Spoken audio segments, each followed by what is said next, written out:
Government medical college Rajouri के health मुलाजमीन ने UT level मुखालफत के तहत 2 घंटे की सांकेतिक हड़ताल की। यह एहतजाज हेल्थ डिपार्टमेंट के मुलाजमीन को मिलने वाले इजाफी 2.5 दिन की तनख्वाह को वापस लेने के फैसले के खिलाफ दर्ज कराई गई। मुलाजमीन का कहना है कि वो सालों से अस्पतालों में 24 घंटे सर्विस दे रहे हैं, जिसमें नाइट ड्यूटी, इमरजेंसी और इमरजेंसी मरीजों की देखभाल शामिल है। उनके मुताबिक एडिशनल पे उनके सख्त और मुसलसल खिदमात के काम की मान्यता था, जिसे हालिया हुक्म के तहत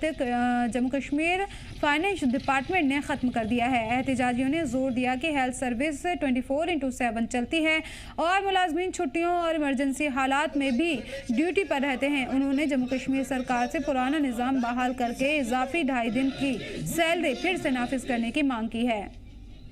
तमाम एम्प्लॉयज़ की तारीफ की और अपने प्रेसिडेंट एसोसिएशन नासिर खान साहब की साथ से बात करना चाहता हूँ कि जो 2.5 दिन की सैलरी जो डिडक्ट की है जनवरी मंथ की, बल्कि ऑर्डर ये था कि आप क्लैरिफाई करें कि HME का जो ऑर्डर है 1991 का, जिसमें मिनिस्ट्रियल स्टाफ जो है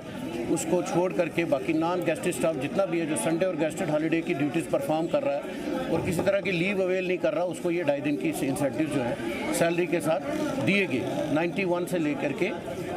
31 दिसंबर 2025 तक।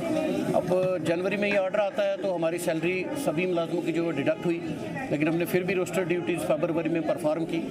तो इन शॉर्ट में यही कहना चाहूँगा कि CM उमर अब्दुल्ला साहब से गुजारिश करूँगा और हमारे ऑनरेबल MLAs को और ख़ास करके सकीना इतू जी मैम जो हमारे हेल्थ मिनिस्टर हेल्थ सेक्रेटरी साहब को और हमारे डिस्ट्रिक्ट मजिस्ट्रेट श्री अभिषेक शर्मा जी जो एक ऑनेस्ट ऑफिसर हैं, नौजवानों के बारे में सोचते हैं, जोरी के लिए बहुत अच्छे काम किए उन्होंने। मैं उनसे भी गुजारिश करूंगा कि हमारी ये बात जो है हायर अथॉरिटीज़ तक रखें। सर, जैसा कि हमारे एम्प्लॉइज़ के अकाउंट्स में सैलरी डिडक्ट करके डाली गई है, जब सैलरी क्रेडिट होती है 5 फ़रवरी को, उसमें से डिडक्शन उनकी 2.5 डे की डिडक्शन करके सैलरी डाली गई है और बिलखुसूस स्टाफ की डाली गई है जो राउंड द क्लॉक काम कर रहा है, रोस्टर ड्यूटीज़ में काम कर रहा है, मॉर्निंग वेट नाइट कर रहा है और उस संडे भी अवेल कर रहा है और गेस्टेड भी अवेल कर रहा है। तो ये बड़ी बदकिस्मती की बात है। हमने अपनी टाइमली मेमोरेंडम रिप्रेजेंटेशन हमारे प्रिंसिपल सर को दी, उन्होंने इशू टेकअप किया हायर अथॉरिटीज़ को, उन्होंने हमें एश्योर किया कि आपका मसला जल्दी हल होगा और साथ में ही आप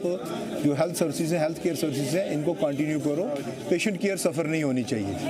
क्या ये पहली बार आपकी सैलरी डिडक्ट हुई है? इससे पहले भी कभी पहले जो आपके एम्प्लॉइज हैं उनकी भी होती रही? मेरे यहाँ पे सर्विस टेन्योर में ये ऐसा पहली बार हुआ है। डायरेक्टर फाइनेंस की एक चिट्ठी आती है 20 जनवरी 2026 को, उसके एवज में हमारे FACO जो हैं, चीफ अकाउंट अफसर हैं, वो इसको हमारी सैलरी को डिडक्ट करके डालते हैं और इवन के उन पोस्टों की भी डिडक्ट कर दी गई है जो पोस्टें इस क्राइटेरिया जो है वो इसमें फॉल नहीं करता इस ऑर्डर में।